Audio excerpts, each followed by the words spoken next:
Entonces iniciamos la grabación. Lo que vamos a empezar hoy es efecto fotoeléctrico y bueno, primero vamos a ver en qué consiste el fenómeno del efecto fotoeléctrico. Vamos a correr esto aquí.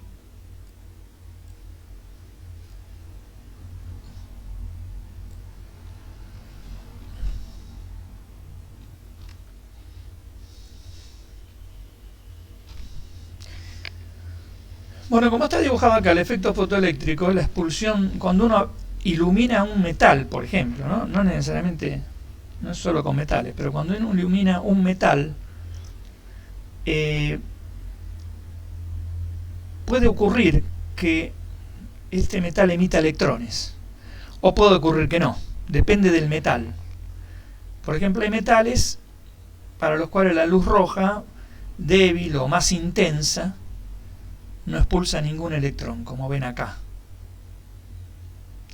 Pero, oh sorpresa, la luz débil, pero de un color más tirando al violeta, sí expulsa electrones. Y si uno le pusiera luz fuerte, expulsaría más electrones. ¿Está bien?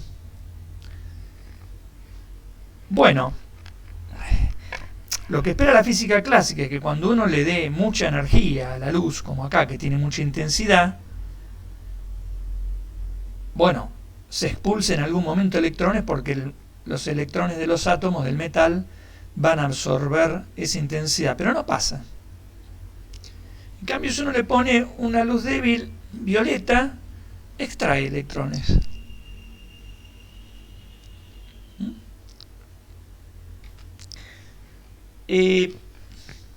Esta emisión por parte de los materiales, en nuestro caso vemos metales, pero también existe el efecto fotoeléctrico que son gases, en sustancias líquidas, o sea, existe el efecto fotoeléctrico en un montón de sustancias.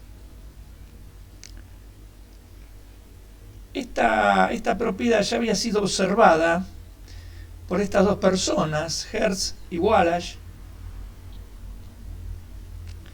y era que cuando uno iluminaba, por ejemplo, se establece entre estas dos puntas metálicas un arco eléctrico, o sea, entre esta punta y esta punta se coloca un voltaje tan grande, a ver, tan grande que salta una chispa. Digo, ¿cuán grande? Bueno, para que salte una chispa entre dos puntas separadas 1 centímetro, yo tengo que aplicar del orden de 10.000 voltios. O sea, así salta la chispa. O sea, se establece una corriente, pasa electrones de un lugar al otro. Pero ellos notaron que si uno de los metales se iluminaba con luz ultravioleta, el efecto se favorecía. O sea, por ahí podían separarlo un poquito más, igual se producía arco. En 1899, Lennard y Thomson descubren que se trata de electrones. Porque eso hay que medirlo, ¿no? ¿Qué es lo que está saliendo de ahí? En el 1902, bueno, Lennard se caracterizó por realizar mediciones muy precisas de la energía cinética que tenían los electrones y descubre una frecuencia luminosa umbral, es decir,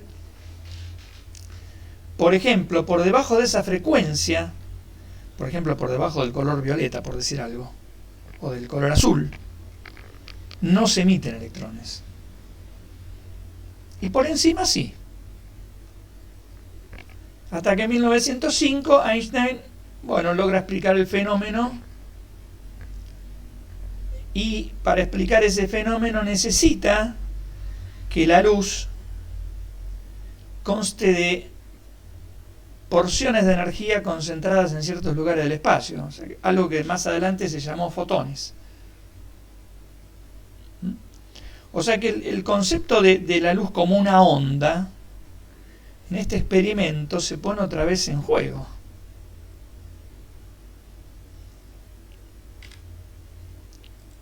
Bueno, Entonces acá vemos algunas características del efecto fotoeléctrico. Decía, por debajo de una cierta frecuencia,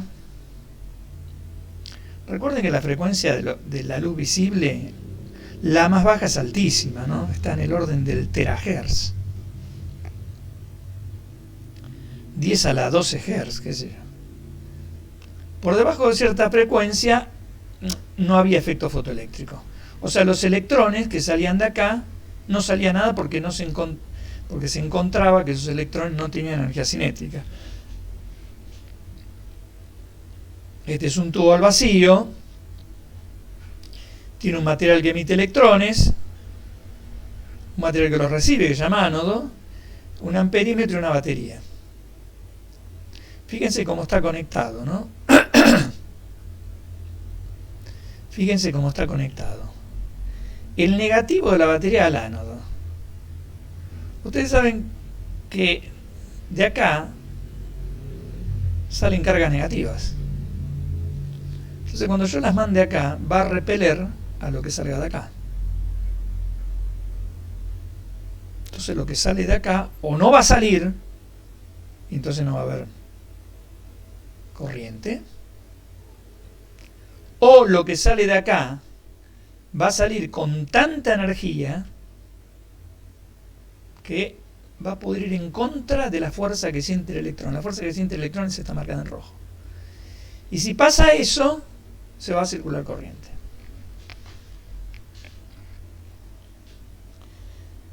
La pendiente de la recta de energía cinética en función de de esta recta no depende del material. Esto es todo lo que se observó, estoy contando. Otra de las cosas es que la emisión es instantánea, prácticamente instantánea. Y otra es que, bueno, lo que dije al principio, superada Nu0, la corriente eléctrica crecía proporcional en intensidad, pero antes de Nu0 no había corriente eléctrica. O sea, cuando uno ilumina con intensidad Nu0 o mayor, encuentra estos gráficos. La energía cinética va aumentando con la frecuencia, hay una frecuencia mínima por debajo de la cual no se emite un pito. Para cada material esa frecuencia mínima cambia. Por ejemplo, para el rubidio quizás iluminándolo con una luz, qué sé yo, amarilla produce efecto fotoeléctrico, pero para el sodio necesita una luz un poco más azul, qué sé yo, verde. Y para el calcio necesita una luz ultravioleta. Ahora, cuando estaba en este régimen de emisión, cualquiera sea el caso de estos, por ejemplo, si yo acá tengo el tubo y le pongo un cátodo de rubidio o de calcio y empiezo a subir la frecuencia de la luz hasta que se produce el efecto fotoeléctrico. En ese caso se da que la intensidad de la luz y la intensidad de corriente son proporcionales. O sea, si uno aumenta la intensidad de la luz, aumenta la intensidad de corriente. Fíjense, vuelvo un poquito para atrás. Fíjense que eso acá no se estaría dando. Porque yo aumento la intensidad de luz débil, más fuerte, 1.000.000 de veces más fuerte, 100 trillones de veces más fuerte, y no voy a arrancar ningún electrón.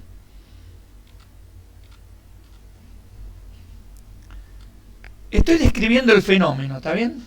Todavía no estoy justificando por qué pasa eso. Simplemente estoy describiendo el fenómeno. ¿Cuáles son sus características más importantes?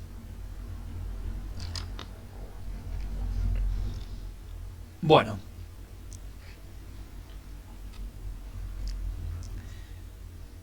Bueno, entre sus aplicaciones tecnológicas, una de las aplicaciones más que tecnológica científica, bueno, también tecnológica, sí, es lo que se denomina el fotomultiplicador. O sea, el fotomultiplicador es un tubo al vacío, eso se ve acá. Eso se ve acá. Un tubo al vacío que tiene una pantalla, que en este caso es esta que está acá adelante, es esto, que emite electrones muy fácilmente cuando recibe luz no necesariamente tan violeta. Este es el tubo, la pantalla es hasta acá adelante. Entonces emite un electrón, ese electrón es atraído por este primer ánodo que ahora es positivo y tiene un voltaje más o menos entre este punto y este punto, el voltaje de 1000 voltios, o sea, el electrón se acelera y llega con tanta energía cinética que arranca 2 en vez de 1. Esos dos viajan al otro ánodo, que respecto del anterior está a una tensión más positiva, y por cada uno de ellos emite otros 2, o sea que de acá salen 4. Y así ese efecto se va como multiplicando. Con estos tubos se logra multiplicar la intensidad incidente hasta por 1.000.000. Entonces estos tubos, por ejemplo, pueden formar parte de telescopios cuando se observan cosas muy lejanas, qué sé yo. O pueden formar parte de dispositivos de medición. Si uno quiere, tiene pocos fotones, entonces como hay pocos fotones, le voy a poder arrancar un solo electrón. A la salida de acá voy a tener, no sé, 20.000 electrones. Entonces la tensión que aparece acá a la salida, esto está todo en alemán, por eso está escrito así, la tensión que aparece acá a la salida es proporcional a los electrones que son arrancados acá.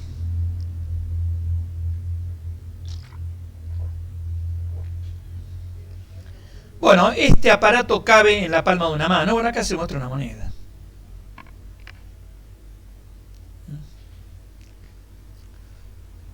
Bien, otro dispositivo es lo que se denomina intensificadores de imagen. El procedimiento es el mismo. Yo emito electrones y esos electrones son acelerados cada vez más por una serie de electrodos y van a golpear acá. O sea, la luz genera electrones, efecto fotoeléctrico. Los electrones generan luz en esta pastilla de un material especial. O sea, se produce el inverso del efecto fotoeléctrico. Bueno,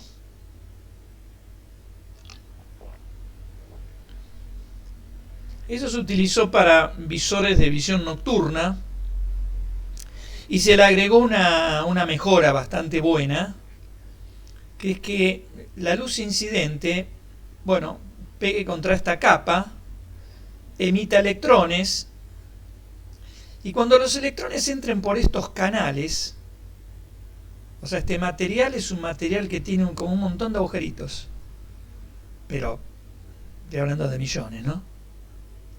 Es esto que se ve acá. Ese channel es el canal. Entonces cuando el electrón pega ahí, como pega con tanta fuerza, en vez de arrancarle un electrón, arranca más, porque otra vez entre este punto y este se pone una diferencia potencial muy grande. Entonces acá se ve una nena durmiendo y nadie la ilumina, pero la luz que ella emite, el ser humano, si recuerdan el cuerpo negro, emite una curva de luz, ¿no? Que tiene un máximo. Como nuestra temperatura es de 37 grados, ese máximo está en el infrarrojo. O sea, la luz que emite un cuerpo, ustedes no la pueden ver. Y alguien se puede preguntar, ¿y cómo ve un cuerpo? Porque ustedes ven la luz que se refleja en ese cuerpo.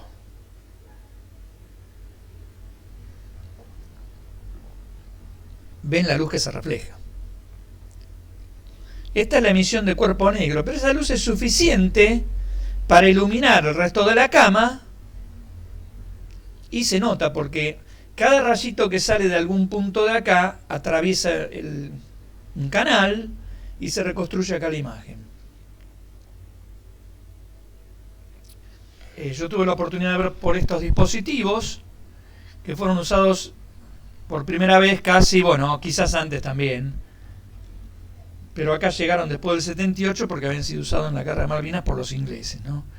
Que ellos lo tenían montado en sus cascos y podían ver,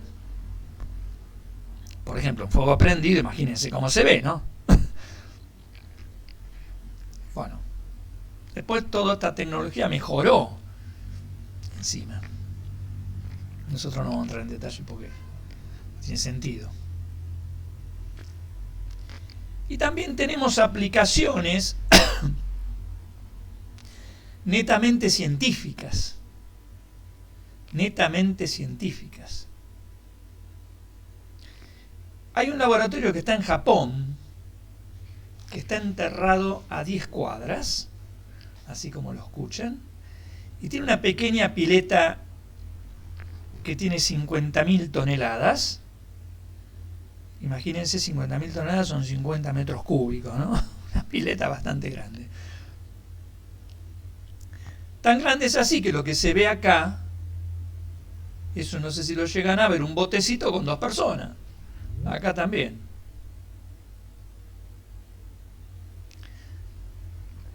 ¿Para qué sirve todo esto, no? Porque uno dice, ¿esto para qué?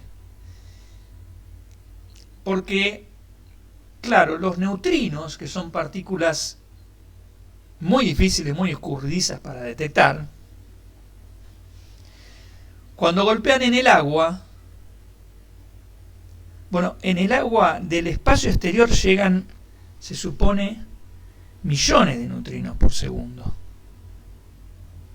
Millones. O trillones, no sé, hay que ver por centímetro cuadrado, digamos. Y como no interactúan con nada, prácticamente, ¿no? Si llegaron acá abajo, después de 1 metro de tierra que tiene encima, que es recontra opaco todo eso, ¿no? Y nada lo frenó, quiere decir que efectivamente son neutrinos. No puede llegar acá abajo un rayo cósmico, un núcleo de muy alta energía positivo, porque se descompone mientras impacta con la tierra, qué sé yo, con los metales, con las rocas. Entonces supongamos que entre un neutrino en el agua y de repente interactúe con un átomo de agua y le ceda su energía. Generalmente lo que ocurre es que ese átomo emite luz, pero una luz terriblemente débil. Terriblemente débil.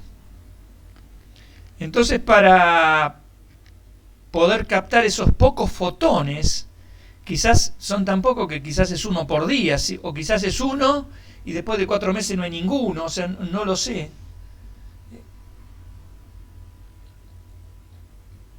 Para poder captar esos fotones, se utilizaron alrededor del agua, se colocaron, como dice acá, 11.200 tubos fotomultiplicadores. Bueno, que detectan la radiación de Cherenkov. La radiación de Cherenkov es la radiación que sale de la interacción de un neutrino con un átomo de agua. Bueno. Entonces la gente que está acá seguro que está haciendo mantenimiento de algo.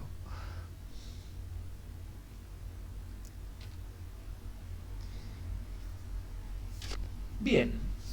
Entonces vamos un poco a entrar en el desarrollo teórico. En principio a pensar cómo se mide la energía cinética de los electrones, porque ¿cómo la mido? Es un medio de la masa por la velocidad. ¿Y cómo mido la velocidad de los electrones? Es prácticamente imposible. Después vamos a ver, bueno, en esto tuvo mucho que ver Lennard, Philippe Lenard era un científico de renombre, pero tenía un pequeño problema. Un pequeñísimo problema, así irónicamente hablando. Estaba afiliado al Partido Nacional Socialista, ¿no? Entonces, estaban en conflicto con Albert Einstein, que ustedes saben que es judío, y bueno, no tomaba la gente que le mandaba, pero el tipo, en su profesionalismo, y él igual no mató a nadie, obviamente, en su profesionalismo, se las ingenió para medir la energía cinética de los electrones de una manera muy simple. Está bien, bueno, era una época complicada desde el punto de vista político, ¿no? Imagínense qué complicada que era, que muchos, o sea, cuando sube Adolfo Hitler lo apoya un montón de gente que era generalmente químicos, industriales químicos, y mucha otra gente del ámbito académico le presta apoyo. Y ahí sale que, bueno, ellos mismos decían, existe una ciencia aria, que era la de ellos, que era la buena, y una ciencia judía, que era la que planteaba Albert Einstein, que la única intención que tenía era confundir las cosas para que la gente no pueda descubrir o averiguar de qué se trataba. Así estaba el panorama por esas épocas.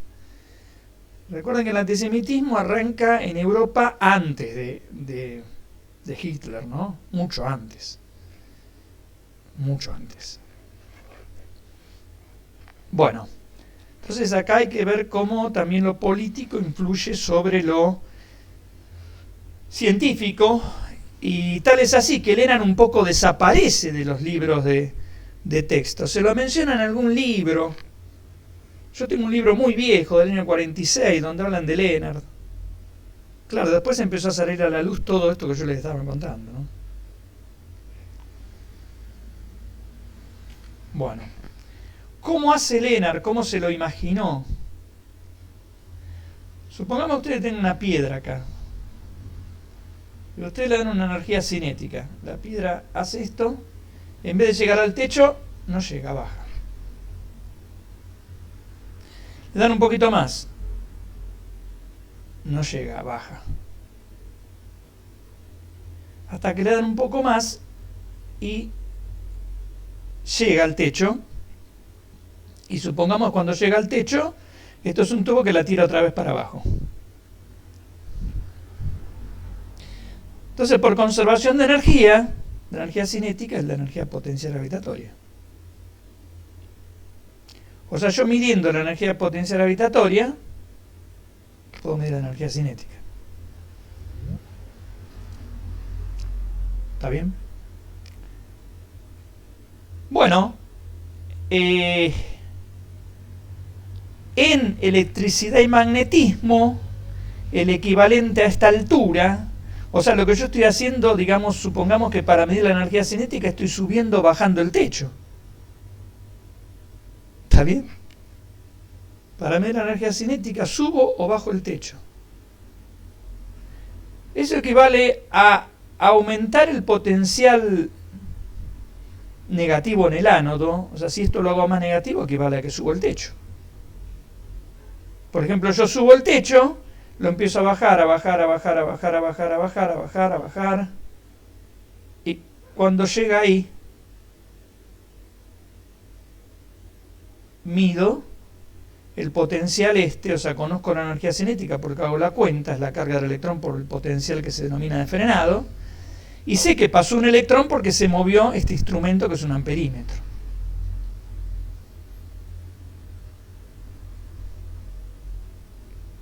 No sé si hasta acá más o menos entienden.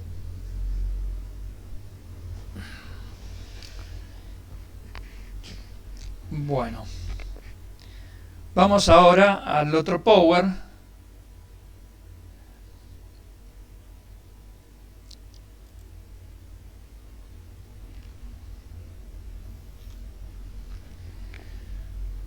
Bueno, y vamos a ver cómo se explicó esto, cómo lo explica la mecánica clásica, Cuando hablo de mecánica clásica, en este caso hablo del electromagnetismo clásico, las leyes de Maxwell, en las que creía fuertemente Albert Einstein, ¿no? No nos olvidemos de eso, ¿no? Albert Einstein creía tan fuertemente en las leyes del electromagnetismo que dijo: las transformaciones de Galileo no valen, las que valen son las de Lorentz. Las de Lorentz, nosotros no lo vimos, pero son unas transformaciones que dejan invariante la ecuación de onda de un campo electromagnético. O sea, cuando uno la mide de un sistema o de otro sistema, la ecuación de onda es la misma y por ende la velocidad de la luz en un sistema es la misma que en el otro sistema. Bueno, ¿qué pasaba con este caso? Bueno, primero había una idea de estructura metálica. La estructura metálica estaba formada por iones, o sea, núcleos de átomos rodeados por varios electrones y algún electrón que andaba suelto por ahí afuera.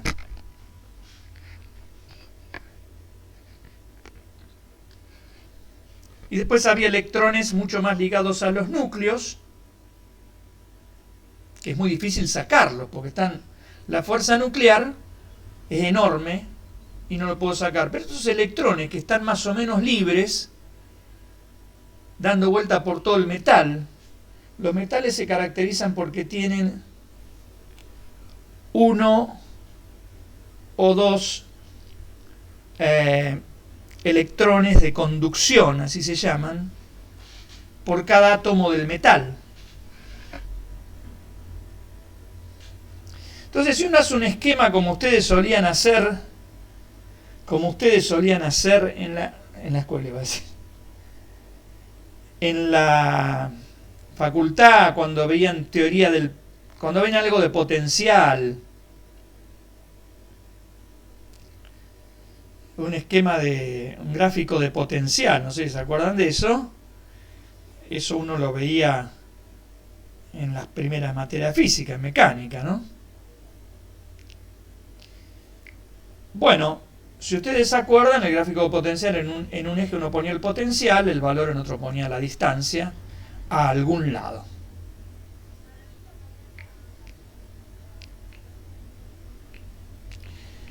Bueno, fíjense que hay electrones que están más acá abajo en energía. No los dibujé. Yo podría haber dibujado una línea horizontal que representa la energía de esos electrones. Están muy ligados, muy cercanos al núcleo, son fuertemente atraídos. Entonces andan por acá, o sea, se mueven, por ejemplo, entre este punto y este. Se mueven cerca del núcleo, no pueden salir.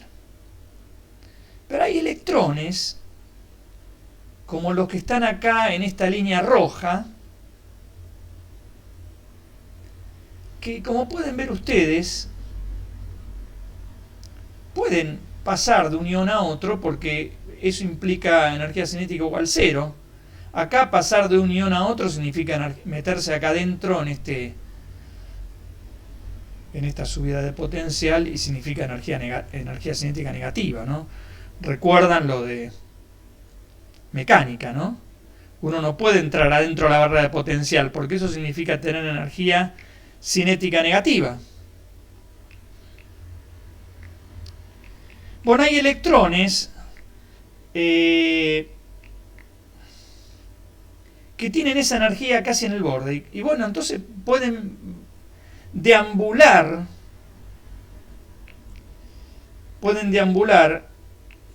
entre átomo y átomo. Esos son los electrones de conducción.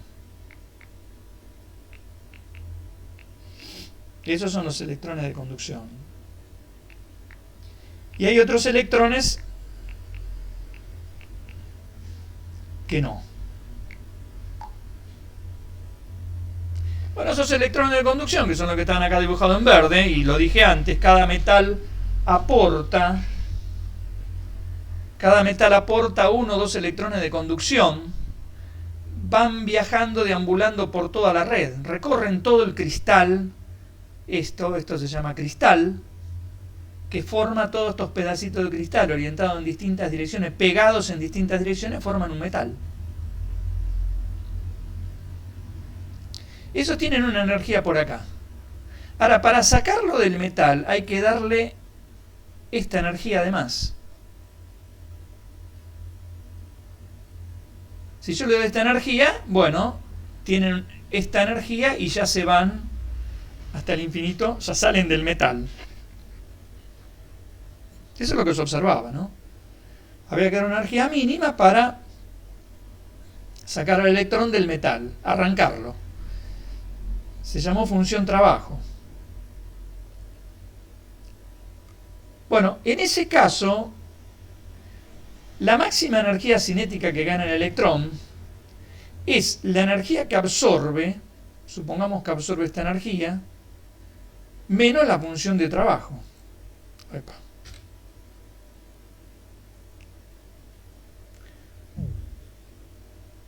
Sí, por ejemplo, este nivel son 10 joules. Acá hay 12 joules. 10, 12, 20, pongamos así. 10, 12. Para sacarlo tengo que darle 2 joules. O sea, 2 joules me permite sacarlo. ¿Cuánto le quedan? La diferencia entre acá y acá. 20 menos 12. ¿Está bien? 8 joules. Y esa es la energía cinética máxima. O sea, según la teoría clásica, valía esto. Ahora, por otro lado, la energía electromagnética, esto ustedes no lo ven, bueno, quizás lo vean algo en electromagnetismo. La energía electromagnética es proporcional a la intensidad de la luz que pega. Y eso tiene esta expresión, no importa. Esto sale del electromagnetismo más teórico. La energía electromagnética, la intensidad es la integral del campo eléctrico al cuadrado más el campo magnético al cuadrado, etcétera, etcétera. Y la luz trae entonces una energía que aumenta. Si yo aumento la intensidad, obviamente aumenta la energía.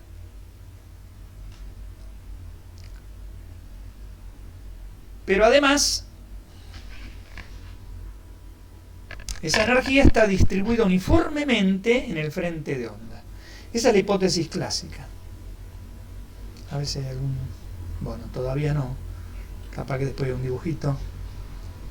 No sé, si el frente de onda tiene 4 metros cuadrados y ahí llegaron 40 joules,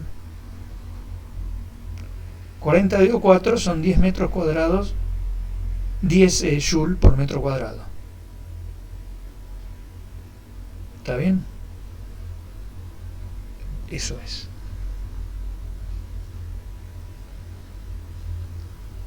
Bueno, entonces si esta fuese la situación,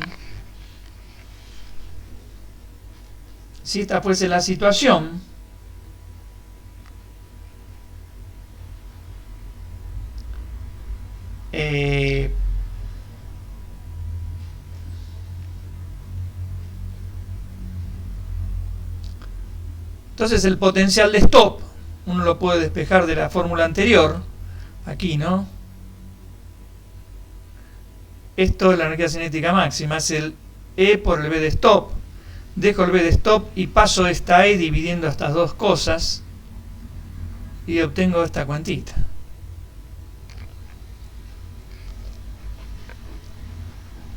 Esto, la energía absorbida,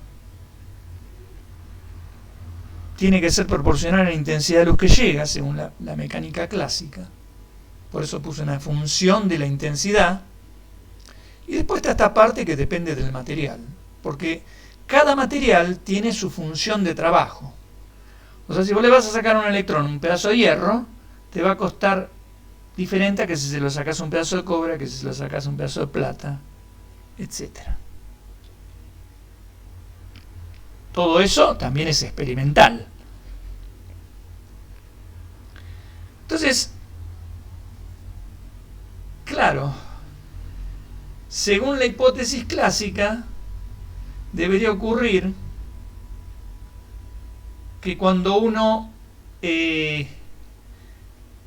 hace cada vez más negativo el ánodo, mantiene la misma intensidad. O sea, le mando luz con la misma intensidad. Le mando una luz verde con intensidad,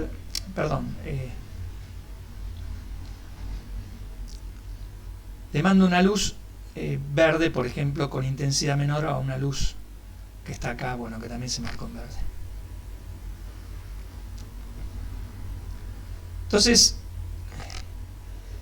¿qué es lo que pasa? La predicción clásica me dice que el potencial de stop, que es donde yo hago el cátodo cada vez más negativo, cada vez más negativo, cada vez más negativo, cada vez más negativo, y ¡poc!, hago que la intensidad de corriente sea cero, de corriente eléctrica. Perdón. Esta es la intensidad de corriente eléctrica. Lo hago cada vez más negativo, es como subir el techo. Si yo le doy más luz, por ejemplo, le doy I2, que tiene más intensidad que I1, bueno, podría pasar que, según la hipótesis clásica, que, bueno, tenga que subir más el techo para poder frenar los electrones.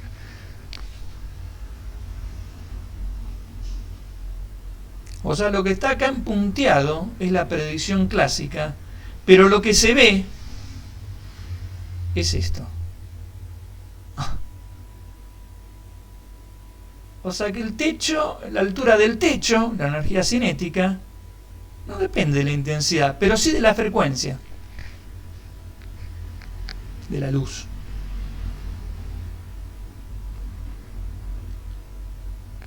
Sí, de la frecuencia de la luz.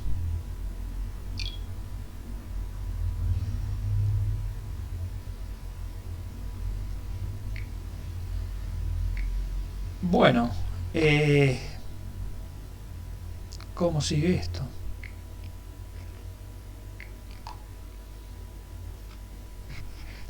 Acá hay otros gráficos donde se ve esto que yo les digo. Mando luz verde, la luz verde tiene menos frecuencia que la violeta.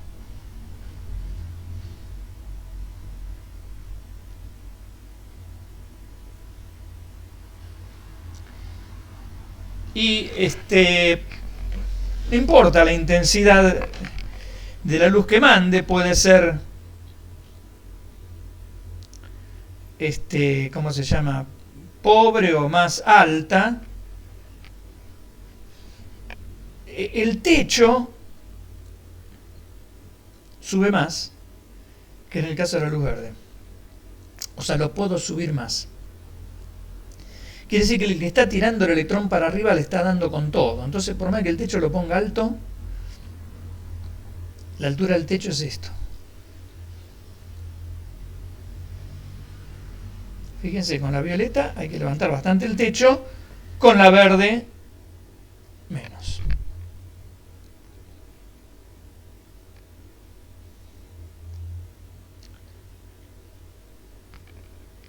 Bueno, otra de las cosas importantísimas que se observó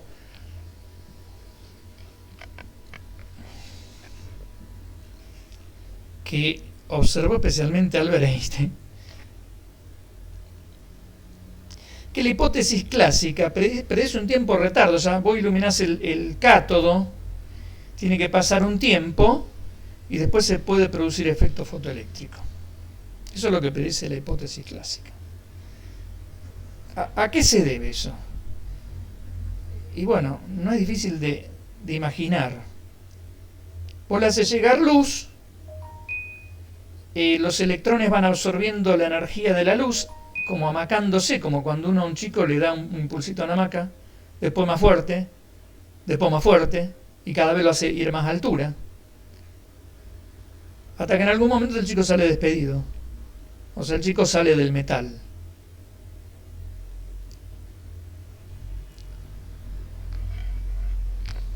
Bueno, entonces se hicieron cálculos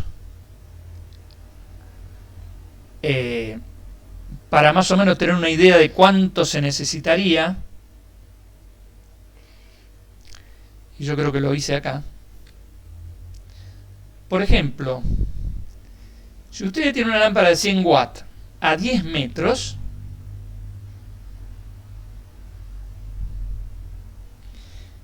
en esta área, que creo que es 1 metro cuadrado, llega esta cantidad de energía. 5,05 por 10 a la 18 electronvolts sobre metro cuadrado por cada segundo.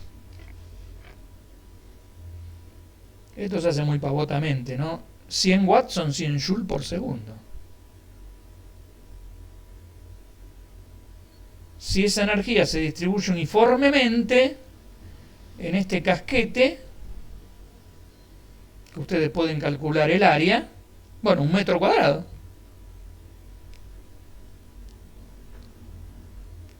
Pueden ver que llega esto. Eso está en, bueno, no está en joule, está en electronvolt. Pero el electronvolt es una medida de energía también. El electronvolt es una medida de energía. Pero claro, eso es lo que llega al fotocátodo. O sea, este es el fotocátodo. Supongamos que es un tremendo fotocátodo de 1 metro cuadrado. Pero lo que llega a cada electrón no es eso. Porque un electrón vive en un átomo. Supongamos que el electrón ocupa toda la distancia entre el centro y el radio del átomo, que no es así, ¿no? O sea, yo tendría un disco de una cierta área, y esa área me dio a mí, si se ven la cuenta, 10 a la menos 10 metros. Ustedes pueden hacer esta cuenta y corroborar de que esto es así. Perdón, esa área es 10 a la menos 10 metros, se toma el radio del átomo como 10 a la menos 8 centímetros. Entonces, si ustedes tienen esta cantidad de energía por metro cuadrado, la multiplican por 10 a la menos 10 y le da esta cantidad de energía para el átomo. Pero resulta que cuando se hace el experimento y se arroja esta luz, qué sé yo, sobre rubidio, se ve que los electrones, como mínimo, tienen 2,25 electronvolt. Y para recolectar 2,25 electronvolt, si yo tengo 0,04 electronvolt por segundo, yo tendría que multiplicar acá por 60 para recolectar 2,25 electronvolt. O sea, yo ilumino la placa y no se produce efecto fotoeléctrico. Hay que esperar 60 segundos. Según la teoría clásica, estoy hablando del electromagnetismo clásico.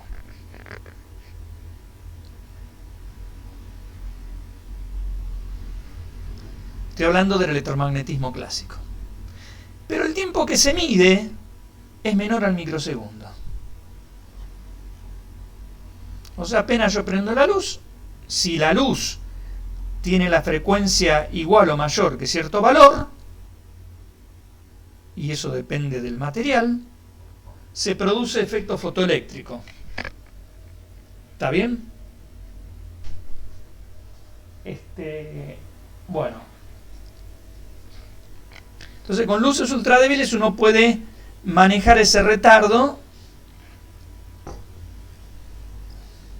O sea, se hicieron muchos experimentos después de Albert Einstein, utilizando luces ultra débiles, algo que emitía un fotón cada tanto, qué sé yo. Y el retardo debería ser mayor, pero el tiempo medido sigue siendo menor al microsegundo.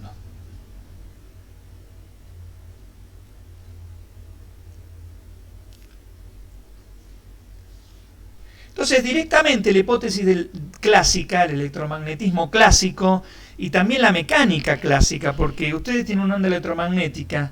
La onda electromagnética es un vector eléctrico y un vector magnético que viaja. Y cuando pasa por un electrón le da un sacudón, o sea, lo amaca. Y después viene el vector de atrás y lo amaca otra vez. Y después viene el otro y lo amaca otra vez.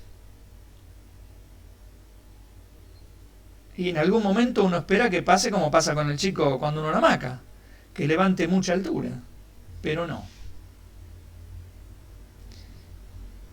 Y bueno, en la hipótesis clásica obviamente entonces no puede explicar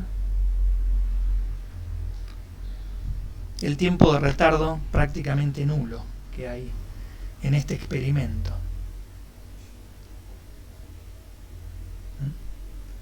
Digo prácticamente nulo porque el tiempo de retardo, si uno hace la cuenta y puede medir eso, es el tiempo que tardaría una partícula en salir de la lámpara y pegar acá cuando viaja a la velocidad de la luz. Y una partícula que viaja a la velocidad de la luz, 10 metros lo recorre, no sé. No lo puedo medir con instrumento así nomás eso. Pero hay un tiempo de retardo también, ¿está bien?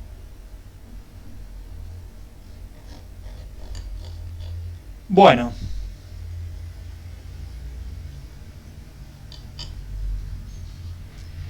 No sé si alguien tiene alguna duda o sigo.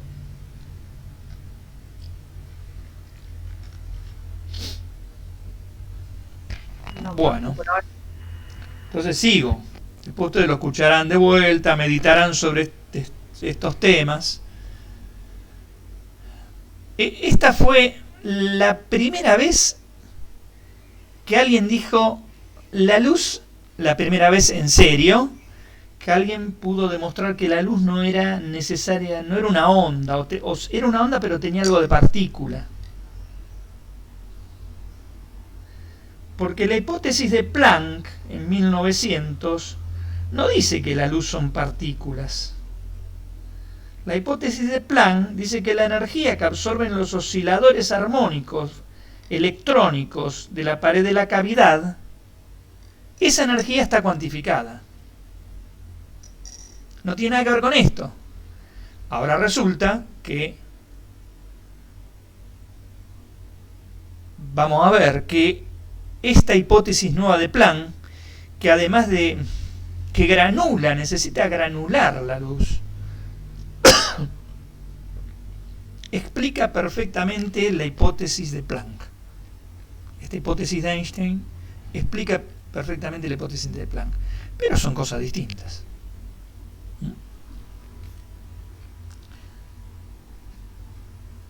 Bueno, entonces la propuesta de Einstein es que la energía no se encuentra distribuida en el frente de onda,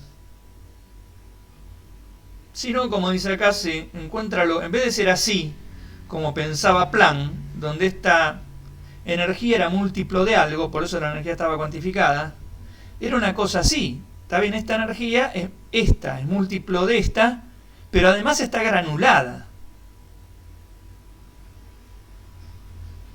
Y él, como hipótesis, pone que cada electrón absorbe completamente esta energía siempre y cuando uno le manda una energía mayor a la función de trabajo. Si no, no la absorbe. Si no, esa partícula es reflejada.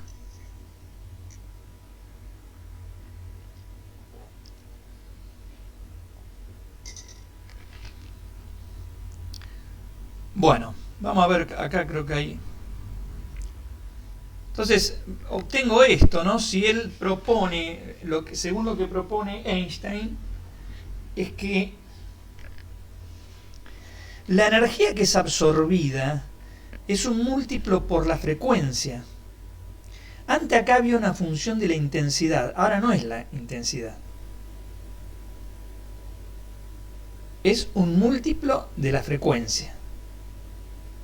Pero hay que restar de trabajo porque si este número no supera de trabajo, no sale energía cinética.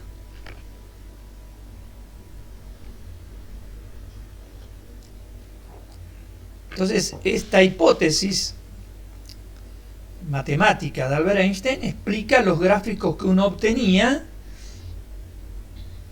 de los diferentes metales, del rubidio, del sodio, porque el sodio se denomina natrio en la química antigua, el potasio, porque al potasio se lo denomina calium, bario y calcio.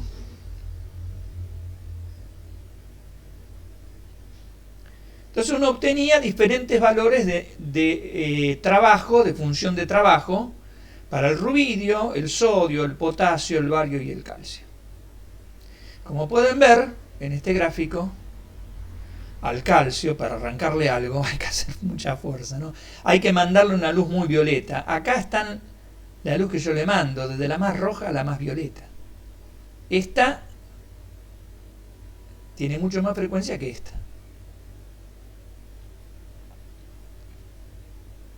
Bueno, si se midió la pendiente de este gráfico y coincidió exactamente con la constante de Planck del cuerpo negro.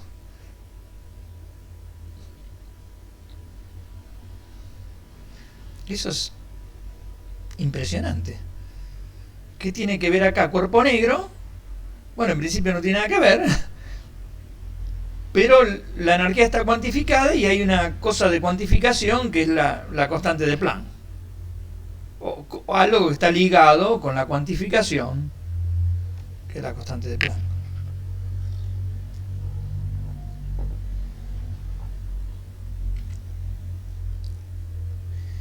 Entonces, por ejemplo, si yo ahora analizo el tiempo de retardo, utilizando la hipótesis de Einstein, ahora para la hipótesis de Einstein, de la lámpara no salen ondas electromagnéticas con energía distribuida. Salen partículas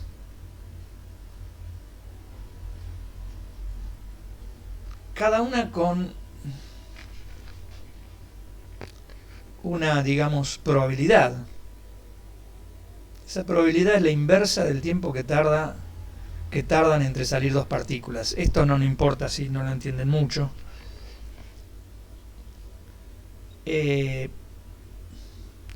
Pero claro,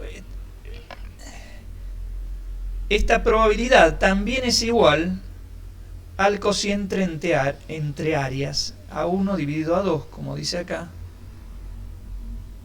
A1 dividido a 2,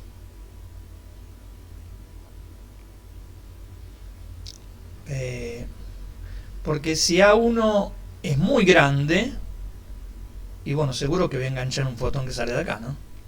Ahora, si A1 es una cosa muy pequeña, de acá van a salir fotones para todos lados y la mayor parte se ve a cualquier lado. Entonces uno puede ver, bueno, vuelvo a repetir, no hace falta que uno puede ver que esa probabilidad, eso se midió. Depende del número de fotones que se emite por segundo, y eso es la intensidad sobre la energía h-nu. Quiere decir que cada fotón, quiere decir que Einstein está pensando que la luz tiene una intensidad cuantificada, pero que está desparramada en un número de fotones. Entonces uno pone acá este valor, encuentra esto y esto lo puedo medir. Entonces, bueno, hubo muchos experimentos. Entonces la clásica que dice que la energía, para energías muy altas el retardo debería ser muy pequeño, porque es como decir, bueno, estoy amacando a un chico con toda la fuerza. Entonces enseguida lo saco de la hamaca. Pero para Einstein no, la energía depende de cuánta energía tenga cada fotón. Cada fotón tiene una energía h-nu. Vamos a ver si eso está. Bueno.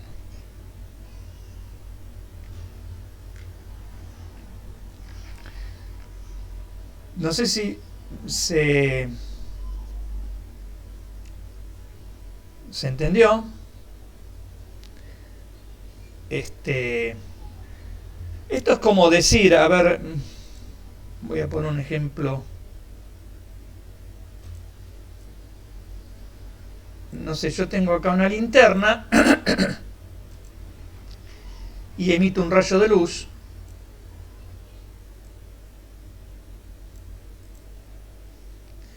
Y por ejemplo, congelo la imagen. Y esta luz yo encuentro que tiene una energía, por ejemplo, de 12 joules. Estoy hablando de cualquier número, ¿no? Para la física clásica, esa energía estaba desparramada en todo este volumen.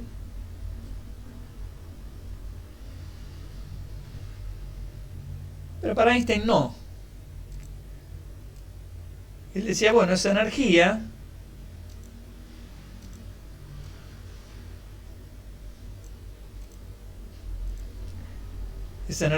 vamos a poner acá,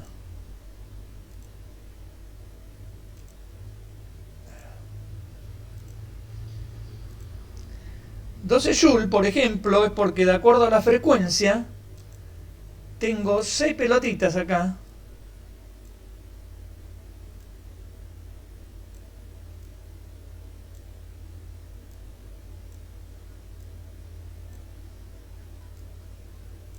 Tengo 6 pelotitas de 2 joules cada una. O sea, tengo 2 joules por cada pelotita. Entonces así me da 12, como en el caso clásico.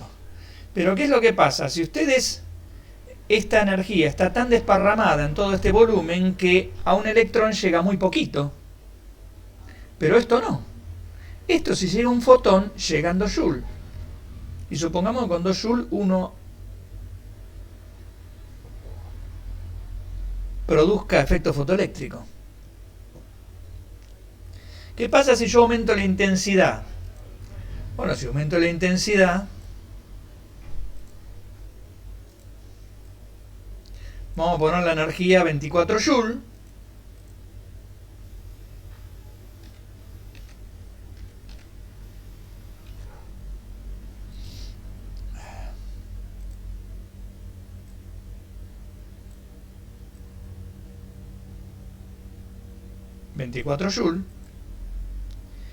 Según Einstein, acá en vez de 6 pelotitas van a haber 12 pelotitas. Pero cada una va a tener, cada pelotita es un fotón. Cada una va a tener 2 joules.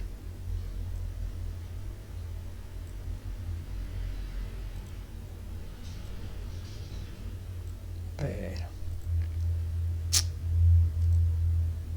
cada una va a tener esos 2 joules.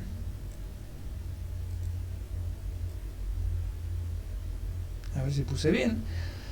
1, 2, 3, 4, 5, 6, 7, 8, 9, 10, 11, pucha, 12.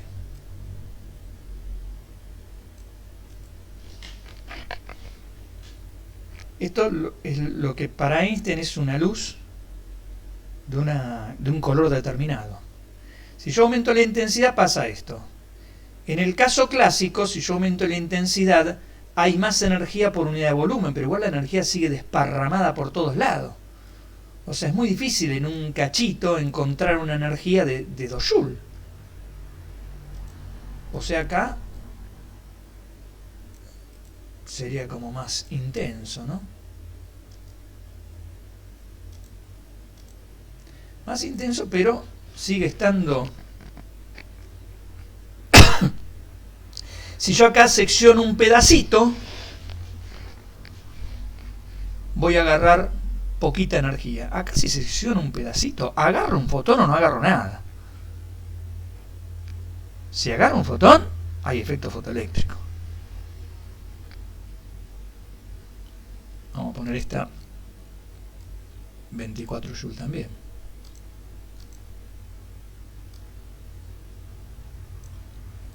O sea, esto es lo que dice la clásica.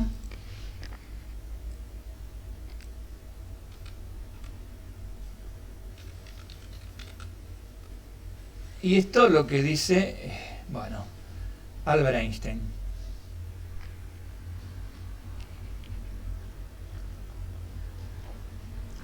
¿Qué pasa si uno cambia el color? Por ejemplo, si en vez de poner luz roja, dejo la misma intensidad, pero pongo luz violeta. Bueno, para la clásica, vamos a poner la clásica.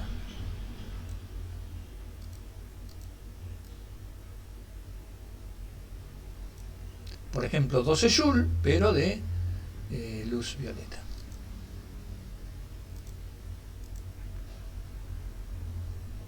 Esa energía va a estar desparramada en todos lados en forma uniforme, porque Planck decía, bueno, los osciladores armónicos que están en la pared del cuerpo negro, en la pared interna, absorben la energía de apuchos, digamos, absorben 12 Joule o 14 o 16, estoy diciendo cualquier número, ¿no? Pero no absorben 12,5, por ejemplo. Ahora, una vez que lo absorben, esa energía pasa a la onda electromagnética que está ahí adentro de la cavidad. O sea que también se cuantifica la energía de la onda electromagnética. Pero de esta forma se cuantifica.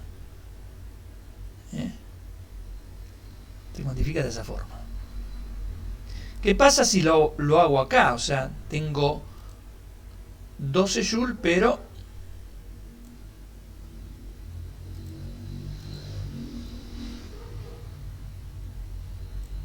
violeta. Bueno, lo que va a pasar es que el violeta, por ejemplo, en vez de tener 2 Joule por fotón,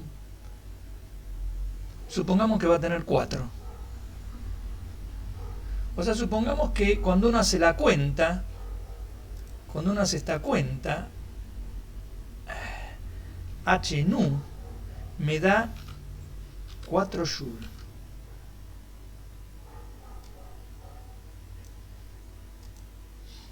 Yo hago la cuenta y me da 4 Joule.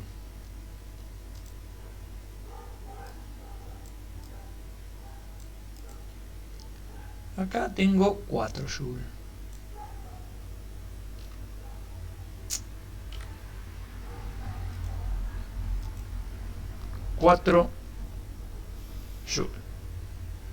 O sea, cada pelotita es de 4 Joule, pero bueno, a ver, tengo 12 Joule, o sea que tengo que tener 3 pelotitas, ¿no?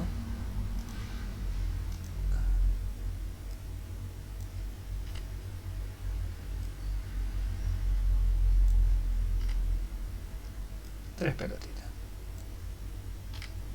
3 por 4, 12. Claro, con esta tremenda energía, cuando cualquiera de estas pelotitas agarre el electrón que está descansando en el metal, le va a dar una patada que lo va a sacar del metal. Y acá no, porque vos tenés que recolectar. La hipótesis es que esta energía hay que dividirla al área del átomo, que es muy pequeña. Y el electrón es más chico que eso encima. Y no vas a poder ni por casualidad juntar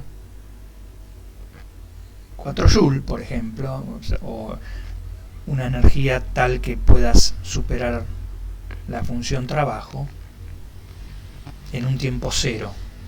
O sea, el fenómeno, según la clásica, necesita un tiempo para darse. Yo lo que quiero que le quede de todo esto es eso que les contaba de la hamaca, ¿no? Porque es como eso. Entonces, claro, ahora, si uno cuantifica así las cosas, también está cuantificando así. O sea, si tengo 2, 4, 6 fotones de 2 Joule, también tengo 12 Joule, y después de 12 Joule, por ejemplo, no hay 13 Joule, ni 14, ni 15, viene 24, porque se le cantó a la naturaleza, y bueno, acá tengo 3 fotones de 4 Joule. No, para dibujarlo color verde, color violeta, porque si no.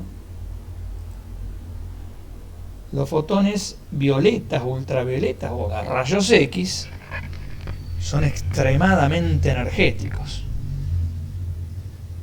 Entonces, lo que sale de la lámpara es como un chorro de arena.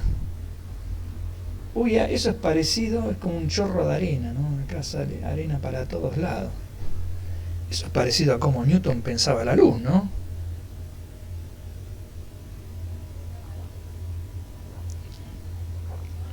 Es muy parecido.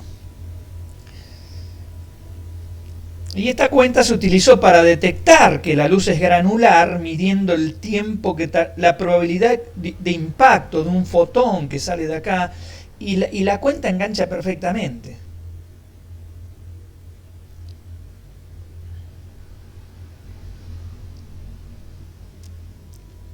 Bueno. No sé si alguien quiere preguntar algo.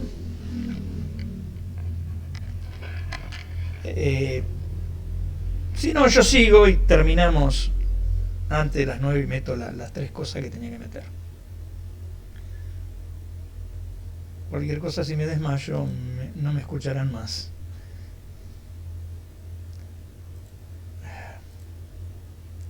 Bueno, está todo bien. Aparentemente no hay quejas. Entonces vamos a hablar de otro fenómeno. Que cuando Einstein hizo esto, que la luz eran partículas, y muchos dijeron, otra vez problema Newton.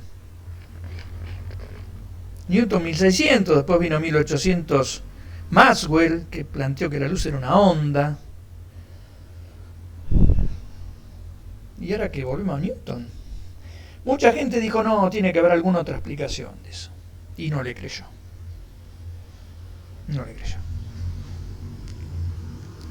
O sea, el premio Nobel se lo dan después de, obviamente, que él plantea esa hipótesis, ¿no? Que cada fotón tiene una energía h nu.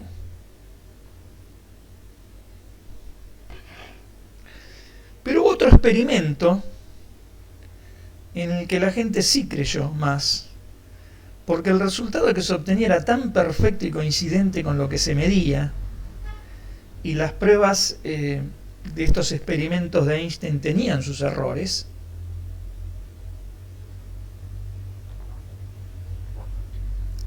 Sus errores experimentales, a eso me refiero. Que se llamó el efecto Compton. Entonces vamos a ver el efecto Compton y los rayos X que están relacionados con el efecto Compton. Entonces, esto es una imagen que ustedes ya conocen hace rato. Cuando uno manda una onda a una ranura, aparece el fenómeno de difracción, ¿no? Si uno pone una pantalla acá, la intensidad de luz es muy alta en el centro y baja a los costados. Después aparece otra vez acá otro valor de intensidad. Después aparece acá otro valor.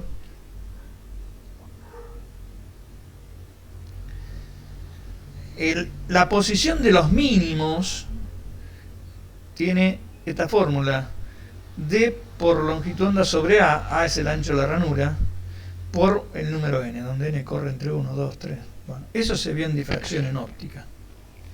Por eso es importante, está bien, si alguien no tiene óptica, bueno, véalo. De la óptica a lo que a nosotros nos interesa la óptica es la difracción. Pero tampoco hay que ser ahora un licenciado en difracción, ¿no? Bueno. Y esto es característico de una onda. Una partícula no puede hacer esto, porque esto sale suponiendo que la onda que sale de este punto interfiere con esta, y bueno, eso se da en las ondas.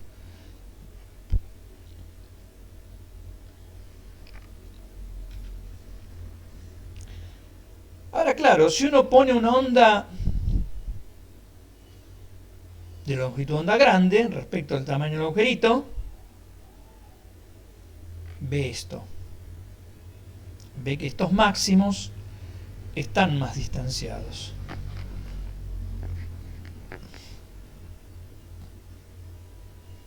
Si uno disminuye la longitud de onda, aparece todo junto acá y quizás no se note y haya que mirarlo con un microscopio esto.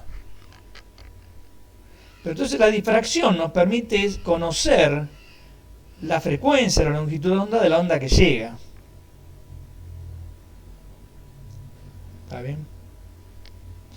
Digo todo esto porque en un momento, cuando se descubren los rayos X, se los llamó rayos X porque la gente no sabía qué cuerno era. Y cuando digo la gente, ya saben que digo la gente que estaba en estos temas, que eran 4 tipos. En Europa, ¿no? Obviamente. 4 tipos y en Europa. Generalmente en las universidades alemanas o italianas, qué sé yo, inglesas, pero andaban por ahí.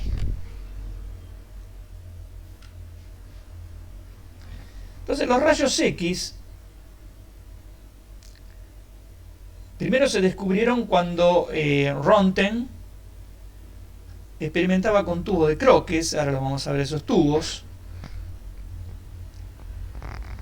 Después, entre 1906 y 1912, Barclay y colaboradores realizan varios experimentos para analizar su naturaleza electromagnética.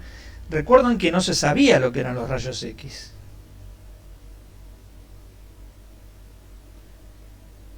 Bueno, en 1912 estas personas, Lawey, Knipping y por fin logran difractar estos rayos. O sea que si se difracta, entonces es una onda.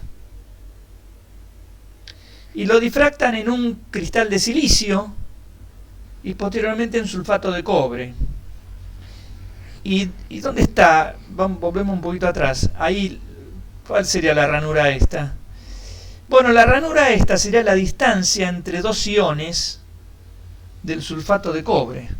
Donde está el átomo de sulfato de cobre, la luz no pasa. Pasa solamente por ahí.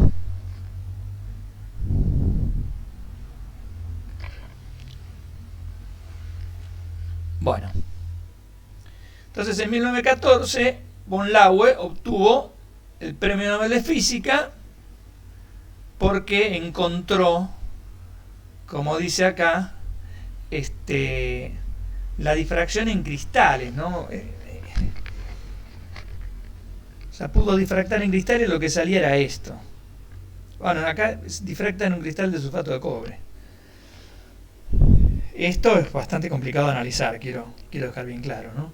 Porque no se trata de una sola ranura, se trata de una infinidad de ranuras y dispuestas en forma, ¿cómo les puedo decir? Cúbica, ¿no? Bueno. Todos los rayos X, fíjense dónde están, o sea, nuestra luz visible abarca todo este espectro.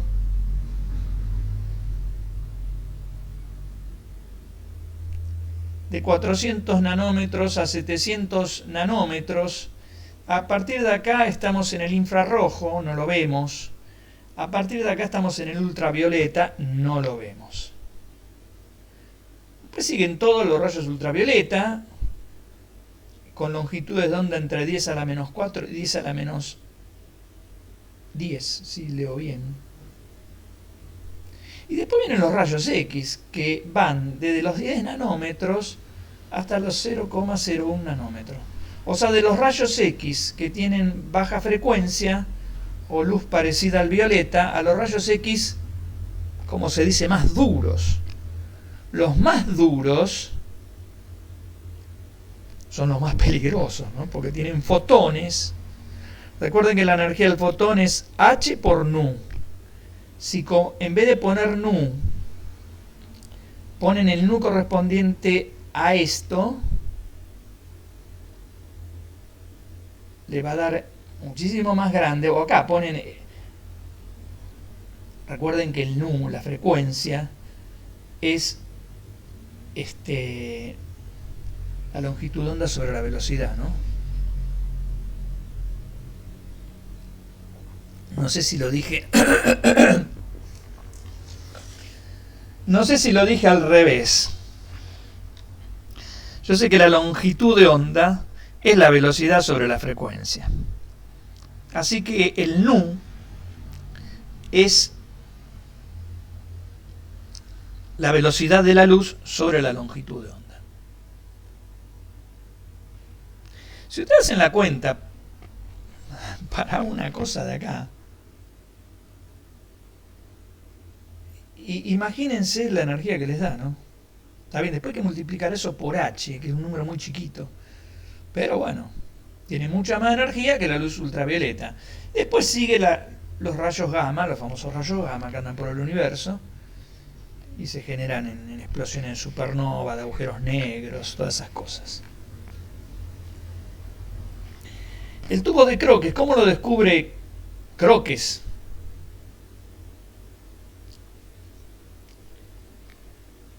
Bueno, era este dispositivo que se ve acá. Hay un cátodo que emite electrones. Claro, esos electrones que salen de acá son acelerados porque el potencial positivo este es más grande que el que tiene aplicado acá. Así que se aceleran con tutti, pegan en esta cruz gamada y en esta cruz de Malta, digo, ¿no? Y dejan un rastro en el vidrio se pone fosforescente, se pone color verde, salvo donde está la luz, la cruz de Malta. Es como que hace una sombra la cruz, como si fuera que de acá también sale luz, digamos. El tubo es este, que se ve acá. Buah. ¿Qué hicieron con esto? Metieron el tubo, metieron una placa oscura. La placa en realidad era el escritorio de Ronten. Esta era la tapa de arriba y había una placa fotográfica dentro de un cajón. Y puso el tubo acá y puso la mano de la mujer. La mano de la mujer puso acá. Y casi se desmaya cuando ve esta imagen. Esta es la primera radiografía que existió. Claro, el calcio de los huesos absorbía los rayos X. Mientras que las articulaciones, el material blando que hay acá, no. Este era un anillo que tenía esta señora. Ellos todavía no sabían nada de lo peligroso que era poner la mano a la salida de un tubo de rayos X. No tenían ni idea. No tenían ni idea. Y eso generó en un momento un desastre. Los rayos X son fotones tan pero tan energéticos, son granos de arena con tanta energía que, por ejemplo, rompen el ADN humano. Entonces genera mutaciones o cáncer. Bueno, en ese momento yo no tenía ni idea. Yo digo, qué lindo experimento. Varios de ellos murieron de anemia o anemia perniciosa en el caso de Marie Curie, cáncer en el caso de Enrico Fermi, etcétera, etcétera, etcétera, ¿no? Por trabajar con radiación que obviamente en ese momento no se conocía cuál era su efecto biológico. Bueno, el tubo moderno es una cosa así, tiene una ampolla de vacío. Es esto, la versión vieja de ese tubo es esto que está acá, ¿no? Tiene un ánodo, tiene un cátodo, como está acá. Y los electrones salen expulsados del cátodo y van a parar todos al ánodo. Y ahí, claro, ¿qué pasa ahí? Lo que pasa ahí es que los electrones están entrando en un metal. ¿Qué hay adentro de un metal? Y bueno, otros electrones. Pero ¿qué también hay? Núcleos positivos. Así cuando un electrón entra acá adentro, por ahí se desvía cuando pasa por un núcleo. Y si se desvía, gana aceleración centrípeta, ¿no? Todo lo que viaja torcido tiene aceleración centrípeta. Si no entiende me paran y me dicen, estamos entendiendo un pito.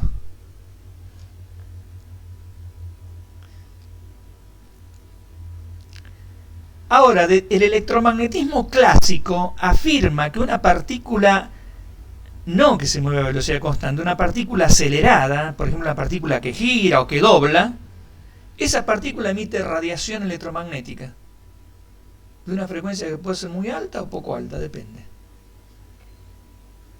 Vamos a ver acá.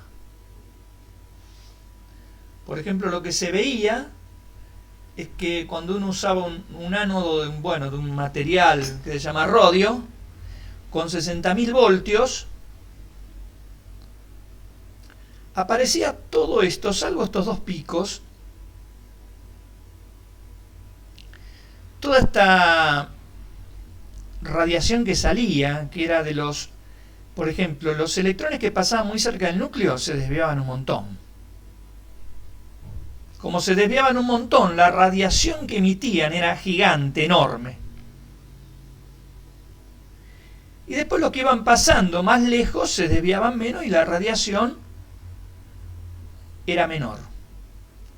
O sea, la frecuencia que emitían dependía de cuán lejos o cerca pasa el electrón del núcleo del átomo dentro de la estructura cristalina del metal. Y estos dos picos que aparentemente, o sea, el gráfico, si uno hace las cuentas, el gráfico me da este de acá abajo. Si uno hace las cuentas en electromagnetismo, no digo que lo hagan ustedes, pero en electromagnetismo se hacen estas cuentas y me da esta curva de acá abajo. Y estos dos picos, esos dos picos, los va a poder explicar la mecánica cuántica. O sea, acá había una solución. Bueno, efectivamente, si se desvían muy fuerte, la longitud de onda es muy chiquitita, o sea, la frecuencia es muy alta. Si las ondas electromagnéticas son partículas, estos fotones tienen la máxima energía. Y si se desvía poco, bueno, la frecuencia es más baja y tienen menos energía. Bueno, acá está otra vez el tubo el tubo moderno. En el tubo moderno, esto que es el ánodo, gira y está refrigerado inclusive. Cuando ustedes van a sacar una radiografía, van a escuchar que la máquina se prende ahí, y a la máquina llegan mangueras. Y por esa manguera pasan agua. Y ustedes dicen, ¿qué tiene que ver los rayos X con el agua? Bueno, esa agua es para refrigerar el tubo que provoca los rayos X. Y esto gira porque si los electrones pegan ahí con mucha energía, porque esto está preparado para eso, para generar electrones muy energéticos, esto se calienta tanto que se puede fundir. Entonces esto de acá adentro es un motor que lo hace girar y además todo el sistema está bañado de alguna forma por agua. Bueno, hoy en día cuando uno se saca una radiografía, la cantidad de rayos X que recibe es la autorizada. Está bien, si te vas a sacar una radiografía todos los días, estás frito. Porque esa cantidad se va acumulando. Ese es el problema. En el cuerpo. Estas son cosas que se conocieron mucho después, que la biología conoció mucho después.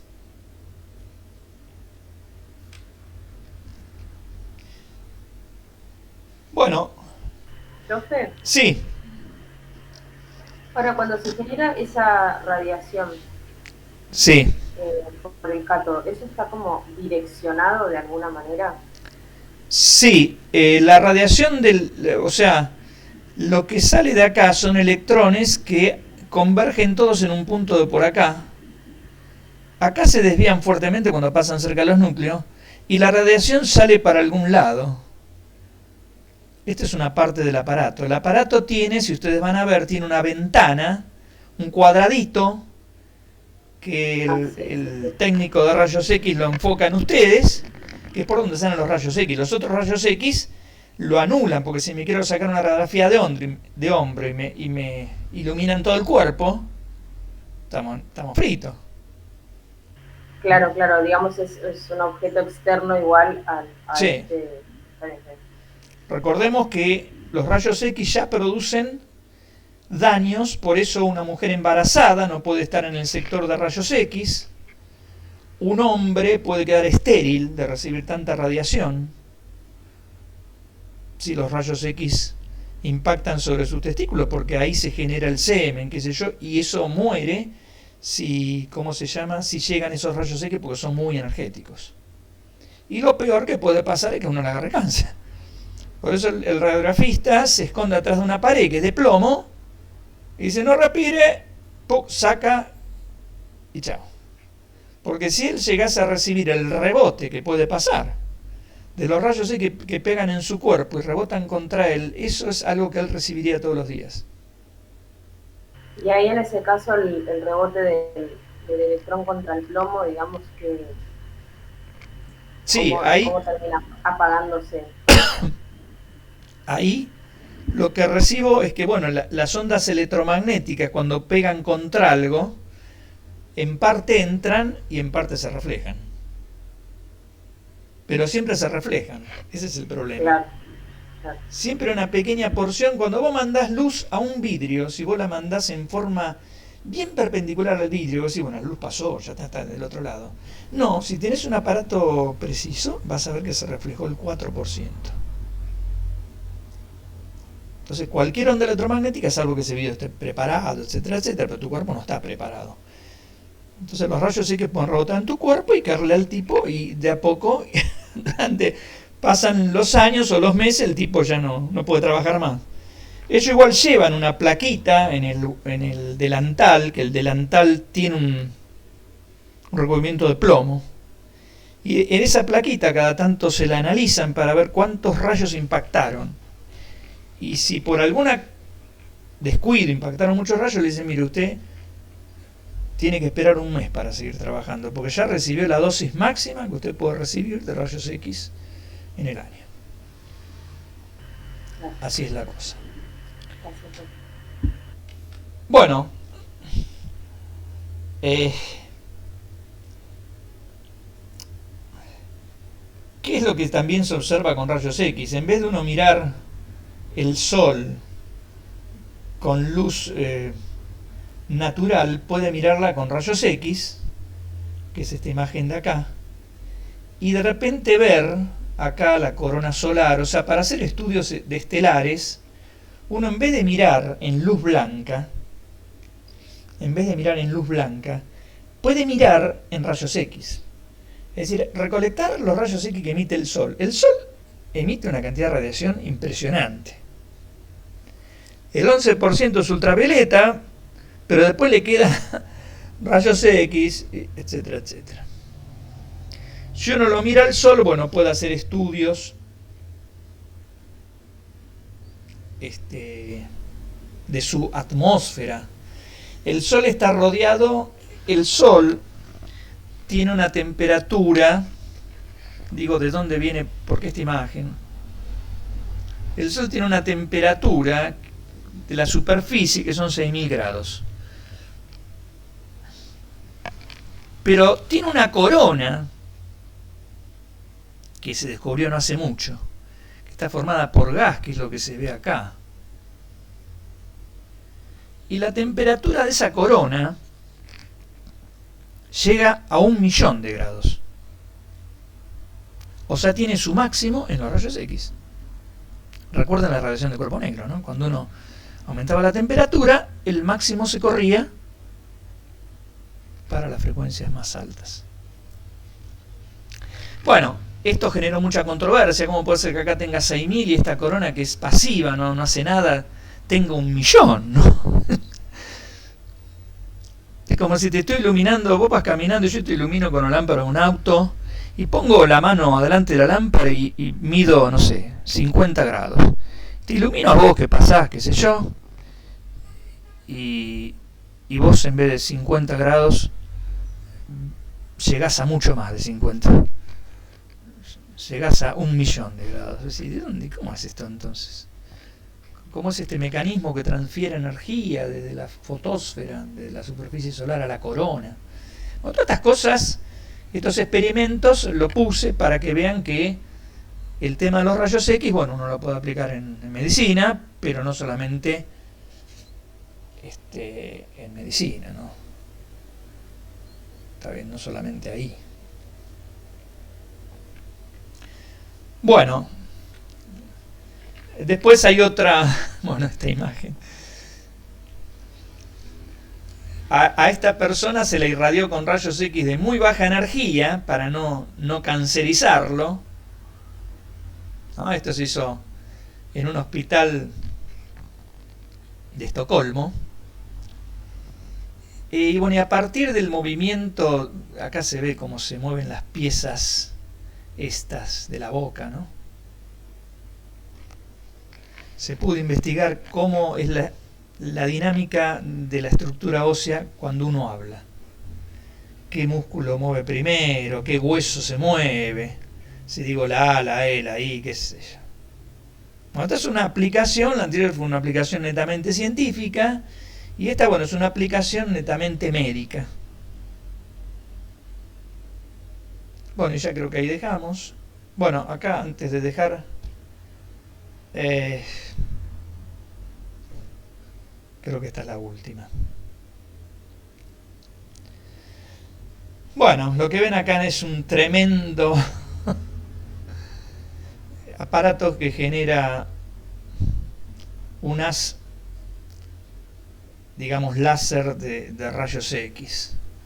Y con esto, claro, cuando ese haz, acá no se entiende nada, ¿no?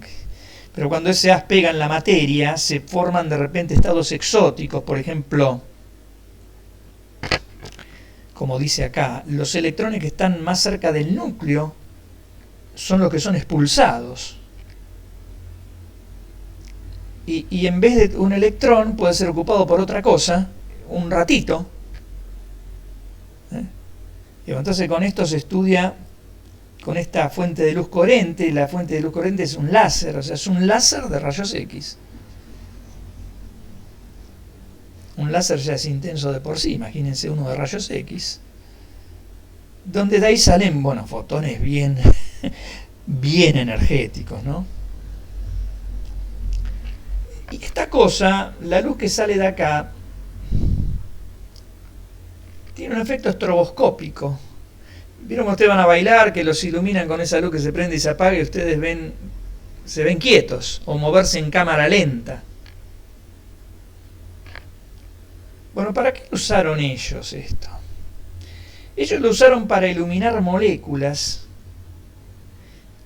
por ejemplo proteínas que estaban reaccionando químicamente, y el proceso de reacción química se alentejó, o sea, se hizo más lento. Entonces sabían qué parte de la molécula se unía con qué parte de la otra primero. Vuelvo a repetir, es como que ustedes, las moléculas sean ustedes, y esto sea la luz estroboscópica, ¿no? Y uno los ve en cámara lenta.